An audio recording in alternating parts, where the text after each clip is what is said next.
And so let's talk about this healthy aspect of what you do and of what we want to talk about today. So this episode is happening as we start a new year. And if people who are listening are anything like me, we often feel, my favorite word is puffy. We often feel a bit puffy after the holidays, meaning, I don't know, bloated, I ate too much, I feel lethargic, whatever it might be.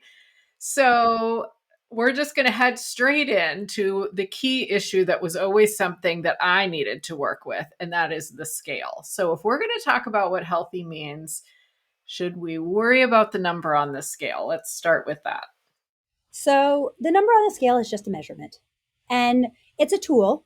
It is definitely a helpful tool, and it keeps us a little bit focused, but I like to take the focus off of the scale and what that number is. Because sometimes it's serving us, but I know when I get on the scale, there is never a surprise to me which direction it's going to go. I know if I have followed the things that are healthy, good choices, then the scale is going to go in the direction that I want it to go. And if I haven't been following those healthy, good choices, then the scale is not going to do what I want it to do. And there's not a surprise. And sorry.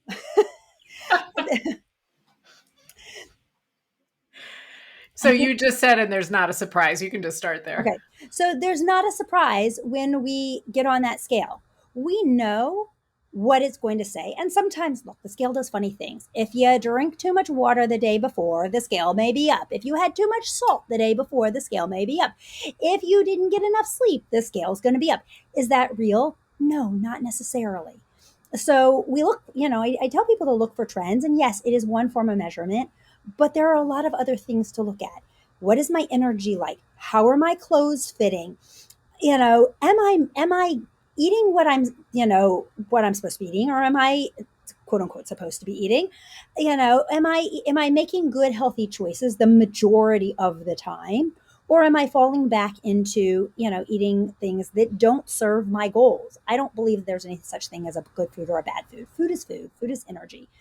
And so when we're eating that food, is it the one that's serving my body right now and serving my goals, or is it things that are not serving the goals that I have? And when we can answer those questions, the scale is going to do exactly what it needs to do. The Yep. scale is literally the measurement of our gravitational pull to the earth. That's it. Right. And, as a health and wellness coach, as a weight loss coach, I've had plenty of clients who, started up way over 200 pounds. They get down to 199 and it's this huge celebration because they're in Wonderland, right? Wonderland feels amazing. And it is, and we definitely want to celebrate it. It's a success. It is one form of success. But, and then they keep going and maybe they get down to 180, 175, and then life happens. And they fall back into some old bad habits and whatever. And the scale starts creeping back up and they hit that 199 again and they freak out because now they're 1 pound away from 200, where however many months ago, that was this huge celebration. And that 199 now is depressing and horrible. Well, there's no difference in that 199. It is that same gravitational pull to the earth. It's how are we looking at it? It's what relationship do we have with that number at that moment in time? And Right. we give a lot of power to that number. We give a lot of power to that inanimate object that is run by a battery. We give it so much power. And it shouldn't have power, right? It's not, it's a reflection on the habits of what we're doing. And if we're not happy with what that number says, then that's when we need to dive deep in and say, what's in here? What's inside me that I can shift if I'm not happy? What am I really not happy with? It's not about the number on the scale that I'm not happy with. That's a reflection of other things. Yeah. That's a reflection of I've been turning to some bad habits because something else is going on. And that's where we want to start to look at it of what are my habits? What are my habits of thinking? How am I viewing myself? Do I feel worthy of actually keeping this weight off? Because that's a huge piece of it. 85% of the people that go on a quote unquote diet put their weight back on within 2 years. And why is that? Because they're not connected mindset wise. They don't really feel deep down, someplace, they don't feel worthy of actually being healthy. If they felt worthy of having a healthy body and a healthy life, they'd be doing everything, myself included. This is an ongoing struggle for me, right? You Yep. know, if we when we truly feel worthy of being able to keep that weight off, we make the choices because we know we're worthy of it. We Right. know that it's important to us to do that for whatever reasons. Yeah. And that's something important to remember. That scale, yeah, it has something. It's going to mark certain things and be a trigger and a signal of other things health wise going on, but it's such a small component in the whole process. And when I learned that, I was one of those people that was totally addicted to the scale. I'd get on the scale every single morning and I would freak out over it. And that's the first thing I tell clients: do not get on the scale every day, once a week tops, right? But now I'm on the scale maybe twice a month because I know if I've been eating the things that are serving me or if I haven't been eating the things that are serving me. I don't need that scale to tell me that. Yep. One of the top tips that I give people when you're on this journey, especially if you're in a process to try to lose, in a place that you're trying to lose the weight and get healthier, first of all, don't get on the scale every single day. That will just make you crazy. And even if you think it doesn't, some people say to me, it doesn't, it calms me because I can, or it excites me because I see that it makes you crazy. It puts an anxiety on you that you do not even realize you have until you stop doing it. And I challenge you, if you're an everyday scale person, take the challenge and switch to once a week and see how differently you feel during the week when you don't have to worry about it. But if you really have to interact with that scale, get yourself a pad of sticky notes, post-it notes, and every single day, instead of getting on the scale, keep that post-it notes right in your bathroom next to your scale. And in the morning, instead of getting on the scale, write yourself one non-scale victory that you had the day before and put it on that scale. So when you weigh in once a week and you look down before you get on that scale, read to yourself all those non-scale victories. You're going to, without even getting on that scale, if you've rocked your plan, whatever your plan is during the week, you're going to see that right there. And you're going to feel really proud of yourself. And whatever the scale does, it does.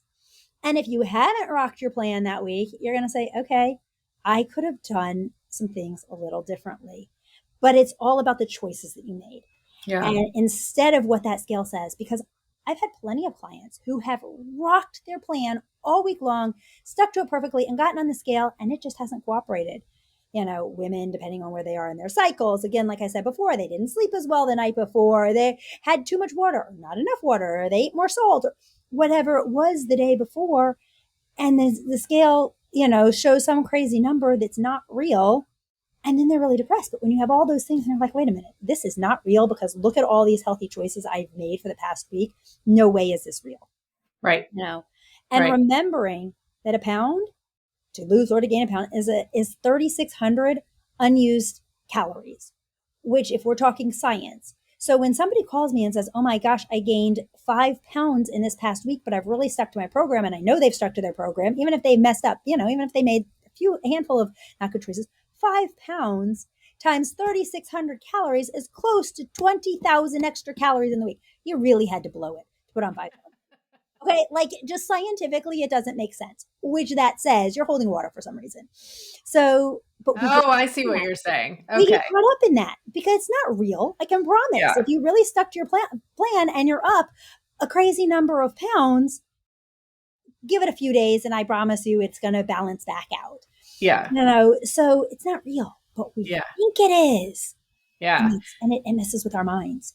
And often I think I'm glad you're saying all of this about the scale, and that's kind of why I asked the question. So we kind of want ways to not just measure ourselves, but maybe make ourselves feel bad, and there's no place for that, right? And I also like that you said a lot of this is about mindset, because years ago when I was trying to lose weight, I tell this story a lot, but so I'll make it short. I was trying to lose weight, and my sister said to me, well, the key is you have to be able to picture yourself how you want to look. If you can't picture that and decide how you want to look, then it doesn't even matter. Like whatever you're doing, it doesn't matter. And I was like, that's so silly. That's ridiculous. And she was like, I'm not kidding. You have to be able to have in your mind how you want to look. And of course, now I know she was absolutely right, but I thought it was ridiculous until I learned more. That's what you're saying too. So, Yeah, but sometimes we can't picture it. When I was 75 pounds overweight, I couldn't at the time, and I had lost the weight Mm, before, but I couldn't see myself in a healthier body. And even when I lost the weight, it took me a good year before I could look in the mirror and actually not see myself as the 75 to 100 pounds overweight. So sometimes we can't picture it, but we give ourselves those other things to focus on, right. to measure it by. Look at all these healthy habits I've created. Start documenting how many days do you hit your water goal? How many days do you actually get up and go take a walk? I don't care how many steps it is. Some people, I have some clients who track, that they hit 10,000 steps this many days in a row. Whatever it is, give yourself something else to measure Yes. that is in your control, not the control of an inanimate object with a battery that is Yes. going to do weird things, that we have no control over. Yes. So it's really, really important to remember that. And it's creating that piece. It comes back to creating that relationship inside of you. We knock ourselves down, we beat ourselves up because we don't feel like we're worthy of actually being healthy. And we, on a deep level, we don't feel like we're worthy of it. So then we look for all the evidence to prove that point. Oh, look, I couldn't stick to my plan this week. Oh, look, this happened. This stressful thing happened. And so I turn to the chocolate chip cookies or the chips or the whatever your vice is, right? And we look for, I call it the drunk monkey, right? The drunk monkey is that voice in our heads that that gives us partial truths, because the drunk monkey is relics of our past goals. And it has our best interest at heart, at least it thinks it does, but it wants to keep us stuck here, because stuck here is safe. Being on this side of the Grand Canyon is safe. I know what it's like. I know what it's like to be overweight. I know what it's like to be in debt. I know what it's like to have lousy relationships. I know what it's like to struggle in business. And I'm just going to stay right here because the devil I know is much easier than the devil I don't know. I don't know what it's like on the other side of that Grand Canyon when I'm at a healthy weight, or when I have a thriving business, or when I have, good relationships with my family or my friends or whatever. I don't know what that is. That's really super scary, because there are going to be other challenges to come with that. So I'm going to stay right here and be where it's comfortable. Even though comfortable stinks, even though I feel miserable and I feel like a failure, I know how to deal with You're right. feelings. And Right. so that's that voice, that drunk monkey voice that's trying to keep us stuck in that spot. And we have to learn to tell that voice to be quiet. I highly challenge people to name their drunk monkey. We all have one. Mine's name is Cliff because it likes to push me over the cliff, right? So literally I will turn to Cliff and say, be quiet. Like, you are not serving my current goals. Thank you for your help in the past. You helped me. You got me this far. You kept me safe this far, but I'm ready to take the next step. I'm ready to go further. And that's really important. I talk a lot about mindset as a mindset coach. And what is mindset? Mindset is really a set of minds. We have our head, brain, thinker brain. We have our heart, our emotions, and we have our gut, the three brains. And our thinker brain wants to control everything. That's the drunk monkey. That's that piece of it. And wants to overpower the emotional piece and our gut, our intuition. But our thinker brain's number one job is to keep us safe. Our thinker brain does not feel feelings. Our thinker brain thinks about feelings. So you can, Yeah. it can't work that way. So it's keeping us safe and keeping us right here in this little spinning in this circle on this side of the Grand Canyon, because we're safe here. We start to build that bridge. Well, what happens? The plank might fall and I might just go plummeting to my death at the bottom of the Grand Canyon, right? I'm going to stay right here on this other side. But we have to decide, we have to open up and use the other two parts of our brains, our heart, our emotional brain, and our gut, our intuition, and make a decision and say, no, I want more than this. I can have more than this. I deserve to have more than this. I was not Right. brought into this world to live in mediocrity. I am worthy of having this. And we have to decide that. And we have to Right. overpower that drunk monkey, that thinker brain, and say, no, I can move forward Right. and make those shifts. Right. And and so this is good timing for this discussion because it's early in 2024 now, and I think a lot of people are having this same thought of, okay, I got to get healthier this year. We always tell ourselves that. And so I'm going to give you like a two-part question, but first of all, we we need to be aware of the mindset issues, and you give a great explanation of that. And so maybe we're willing to say, okay, I need to change the way I'm thinking about this. I'm going to work on that. Now we're still saying to ourselves, I want to get healthier this year. So, what, how do we define that, especially not just by the scale, right? Like we said. And then how can we start to this kind of weird goal of just get healthy? What does that mean?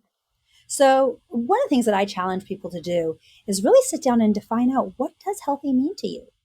What does it truly mean to you? And what are the ideal concepts if you are healthy, and however you define that? What is that going to look like in ideal concepts? I'm going to feel better. I'm going to have more energy. I'm going to, be able to wear the clothes that I couldn't wear, whatever it is. Fill in the blank. And that list is going to be really long. If you really sit down and dig deep into what does that look like, you're going to have a couple of things like that are going to come up. But if you really sit and just let yourself just think about it, it's going to come up with all kinds of things. I'm going to have a better relationship with my family. I'm going to, be inspired to do things that I am not doing now. My business is going to grow better. My all kinds of things. They're going to start to pop up. All these ideals. And then we want to look at, what's the flip side of that? What are the non-ideals if I actually get healthy? Well, I'm actually going to have to keep doing this. I'm going to feel restricted. I'm going to feel, like I have to, like I can't control things, or can I actually do this? Can I actually keep this? If we're talking about weight, healthy with weight, can I actually keep this weight off this time? Because I've never been able to do it before, right? All of that negative self-talk, drunk monkey talk, you know, putting all of that down. And once we Ah, start to put those things down and really start to identify, okay, what is it is it going to look like? And what am I afraid of? mhm. And then we can start to shift those things. Then we can start to shift the energy around those. All of those words, all of those ideas, bringing in the energy work that I do, words and feelings they're just energy. So when we recognize them, when we notice them, when we pay attention to them, we can choose what energy we want to hold on to, and we can choose what energy we don't want to hold on to.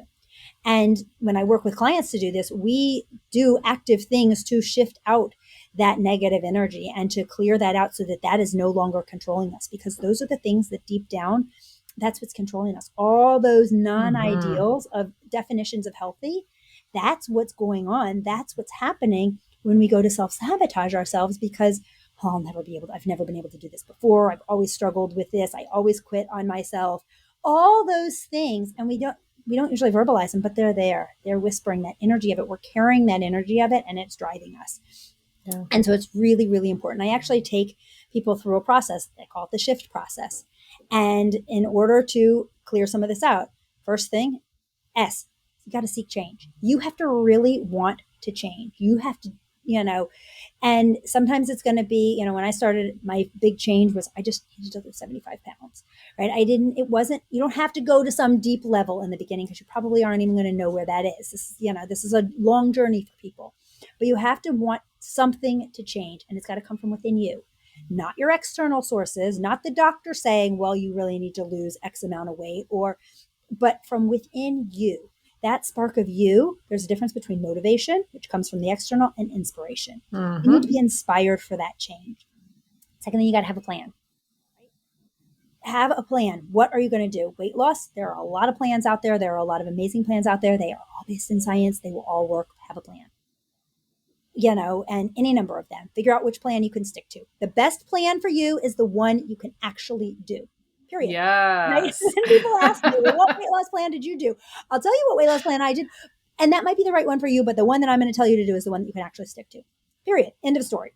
Yep. Agree. Then the I is initiate action. You have to start taking some action. If you do not take action immediately, not I'm going to wait till Monday.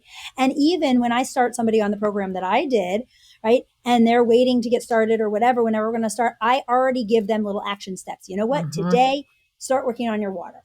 Today, go to bed 15 minutes earlier, right? We don't have to have huge changes, do something that's different to initiate action. Then we've got the F. And the F is the key in this entire piece, and that is face your fears. You have to Mm. dig deep. What are you afraid of? What are you afraid is going to happen if you actually reach your goal? Because that's what holds us back. That's why we self-sabotage all the time, is we have fears. And that goes back to your redefining what healthy is. But really deeply face those fears and continuously face those fears, because there are little ones that are going to pop up, ones that you don't even know. As you dig deeper, as you face the ones that are on the surface, they're going to be deeper and deeper and deeper, and they're going to keep coming at you to try to sabotage this. But when you do that and you make it part of what you're doing, then you can actually have the tea. You can actually have the transformation. You can I love actually it. transform. And Yeah. when we don't do that, when we leave out the F, when we do not face our fears, we just seek change, have a plan, and initiate action, and you're not going to transform. You're going to Mhm. be stuck in the muck. You're going to be stuck, hurt, insecure, and trapped, right? Mhm. And you're going to Mhm. sit there, and you're going to sit there, and you're going to sit there, and you don't want to sit in that junk. We want to Right. actually shift, and Right. that's the whole thing.